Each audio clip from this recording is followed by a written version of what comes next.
علیکم ورحمۃ اللہ وبرکاتہ۔ محترم بھائی نے لکھا جی یہ ایک فتویٰ بھیجا ہے، کیا فرماتے ہیں مفتیان کرام اس مسئلے کے بارے میں کہ ایک آدمی نے اپنی بیوی کو 3 طلاق دے کر یا اس سے زیادہ پھر اس کے بعد رجوع کی،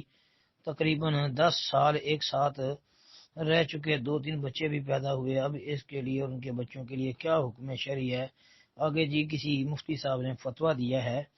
ان کے فتوے پر تبصرہ تو بعد میں کریں گے۔ پہلی بات تو یہ یاد رکھیں بھائی، یہ طلاقیں جو ہیں 3 دی کس طرح تھی یہ واضح نہیں ہے، البتہ جو فتوے کے اندر سے سمجھ آ رہی ہے وہ یہی سمجھ آ رہی ہے کہ 3 طلاقیں اکٹھی دے دی گئی تھی، یعنی طلاق طلاق طلاق یا اس سے زیادہ جو لکھا ہے، یعنی اکٹھی جو ہیں 3-4 طلاقیں دے دی ہیں، یا لکھ کر ہی اکٹھی بھیج دی ہیں۔ تو اگر تو ایسا کیا ہے پھر تو انہوں نے جو رجوع کیا ہے پھر تو بھائی اس میں کوئی حرج والی بات نہیں ہے، پھر تو رجوع ٹھیک ہے نا، ان کا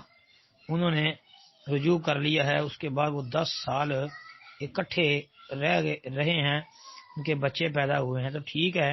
اس میں تو کوئی حرج معلوم نہیں ہوتا۔ اگر تو بھائی انہوں نے رجوع کر لیا عدت کے اندر، 3 طلاقیں اکٹھی دینے کے بعد عدت کے اندر انہوں نے رجوع کیا ہے، اس کے بعد وہ اکٹھے رہ رہے ہیں، بچے پیدا ہوئے ہیں، تو ٹھیک ہے، اس میں کوئی حرج والی بات نہیں ہے، کیونکہ سوال سے بھی یہی سمجھ آ رہی ہے کہ طلاق اسی طرح دی گئی ہے۔ اور اس کے باوجود جو فتویٰ دینے والے نے فتویٰ دیا ہے اور جلد بازی کی ہے، جو کچھ اس نے لکھا ہے کہ یہ میاں بیوی فوراً علیحدگی اختیار کریں،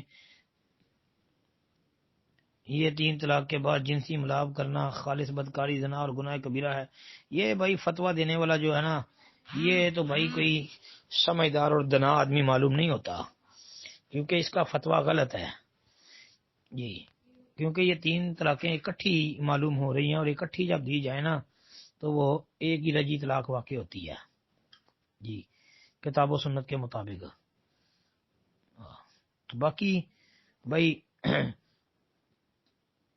جس طرح سوال لکھا گیا ہے اس کے مطابق میں نے جو سمجھا ہے وہ میں نے عرض کر دیا ہے۔ باقی یہ بھائی یاد رکھے کہ طلاق کا مسئلہ کوئی بندہ بھی پوچھے تو وہ مسئلے کو کھل کر اور واضح کر کے یا لکھے یا بولے کہ طلاق دی کس طرح ہے۔ جب مبہم معاملہ ہوتا ہے پھر جس طرح سمجھ آتی ہے اسی طرح بتا دیا جاتا ہے۔ السلام علیکم ورحمۃ اللہ۔